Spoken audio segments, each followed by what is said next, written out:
اقرار الحسن نے وہ کام کیا ہے جو کام علماء کا تھا.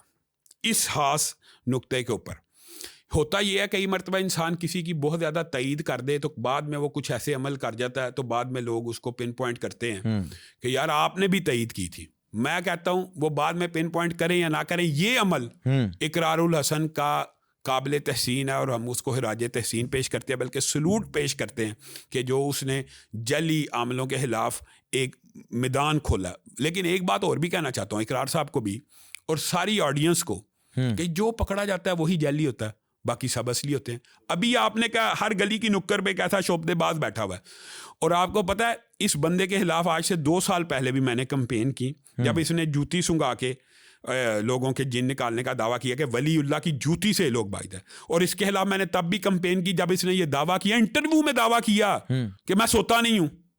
18 سال نہیں, اس نے کہا مجھے نیند ہی نہیں آتی. اور یہ ایسے جو دعوے ہیں, ایسا بندہ ولی اللہ ہو سکتا ہے؟ اور پھر کیا ولی اللہ کا منصب اس بات کا متقاضی ہے کہ وہ اس کو کلیم کیا جائے؟ ولی اللہ کو پتا ہوتا میں ولی اللہ ہوں؟ ولی اللہ نبوت کا منصب ہے, وہی آتی ہے کہ تو ولی اللہ نہیں. اب آپ سمجھیں, اس کا مطلب جو بندہ ولی اللہ خود کو کلیم کرتا ہے وہ کبھی ولی اللہ نہیں ہو سکتا. بلکہ ابن تیمیہ نے تو یہ کہا جو ہوا میں اڑتا ہے دعویٰ کرے کہ میرے پاس کرامت ہے, آگ پہ چلنے کی کرامت ہے, پانی پہ چلنے کی کرامت ہے, وہ جادوگر ہے, وہ شیطان ہے, وہ ولی اللہ نہیں ہے. تو اقرار الحسن صاحب نے بڑی صحیح جگہ ہاتھ ڈالا, لیکن میں یہ چاہتا ہوں کہ اس ہاتھ کو بڑھائیں. صرف اس تک محدود رکھیں گے تو بعض لوگ یہ بات کہیں گے یار ان کی کوئی ذاتی لٹیگیشن تو نہیں ہے, لوگ کہہ بھی رہے ہیں, لوگ سمجھ بھی رہے ہیں. تو آپ اس کو وسیع پیمانے پہ کریں, ہر شعبدے باز کو, ہر دھوکے باز کو بے نقاب کریں. ایک بندہ, چلیں حبیب بھائی آپ سے میں سوال پوچھتا ہوں, ایک بندہ دعویٰ کرتا ہے میں ولی اللہ ہوں اور میں لوگوں کو اللہ کے قریب کرنے والا ہوں اور اللہ کے ذریعے شفا دیتا ہوں, تو کم از کم وہ شریعت کا پابند ہونا چاہیے. بے شک ایسے. آپ نے لاہور میں ایسے بابے دیکھے ہیں جو 18 سال سے نہائے ہی نہیں اور ان کو پہنچا ہوا بزرگ قرار دے دیا گیا, اور ان کی قبروں کے اوپر آج عرس ہو رہا ہے اور میڈیا کے دور میں ہو رہا ہے نا, اور آپ کی بڑی سیاسی شخصیات. جس بندے نے 18 سال سے غسل نہیں کیا اس نے نماز پڑھی ہوگی, اس نے وضو نہیں کیا, تو جو بندہ نماز نہیں پڑھتا کیا ولیوں کے اوپر نمازیں معاف ہیں؟ یہ اقرار الحسن صاحب کو چاہیے تھا نا, اس کے پاس گئے ہیں تو اس کو جا کے کہتے ہیں تو ہمیں فجر کی نماز کروا کے دکھا, تو جمعہ پڑھا کے دکھا.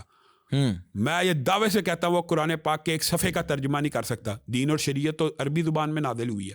آپ صفحے کا کہہ رہے ہیں, انہوں نے کہا آپ اوپر سے قرآن پڑھ کے سنا دے تو نہیں ہے, تو ترجمہ تو بڑے دور کی بات ہے. چاروں کل شاید نہ سنا سکے. ہاں بالکل ایسا. تو پھر یہ علماء کی حوالے سے کیا ذمہ داری؟ علماء کی ذمہ داری یہ ہے کہ وہ اقرار الحسن کام کر رہا ہے تو بھی, اقرار الحسن کام نہیں کر رہا تو بھی ان کا بانڈا پھوڑتے رہیں, ان کے خلاف تحریک چلاتے رہیں, گاہے بگاہے عوام کو یہ بات بتلاتے رہیں کہ یہ چھوٹے چھوٹے شعبدے جادو اور جنات کے ذریعے بھی ہو سکتے ہیں اور یہ ماہر ہوتے ہیں. اور مجھے دکھ ہوتا ہے کہ پاکستان میں جس کو تھوڑا بہت شعبدہ آ گیا وہ اپنے آپ کو ولی اللہ کلیم کرتا ہے. بالکل. آپ مغرب پہ چلے جائیں, میں ہو کے آئے ہوں, وہاں پہ یہ لوگ اپنے آپ کو ایلیوژنسٹ کہتے ہیں, میجیشین کہتے ہیں, ولی اللہ نہیں کہتے, دھوکھا نہیں دیتے. اور اسے زیادہ وہ کرتے ہیں, وہ ایسی حرکتیں کر جائیں کہ اگر پاکستان آ جائیں تو بہت بڑے تھوڑے دن پہلے پتہ چلا, ایک پروگرام میں سن رہا تھا کہ یہ جو liberty of statue of liberty ہے, اس کو کتنے دن غائب رکھا گیا. ہاں, تو پھر اس طرح کے جو ایلیجنسٹ ہوتے ہیں تو وہ اگر پاکستان میں آ جائیں, اس کا مطلب ہے وہ تو کتب ابدال کا دعویٰ کر دیں گے.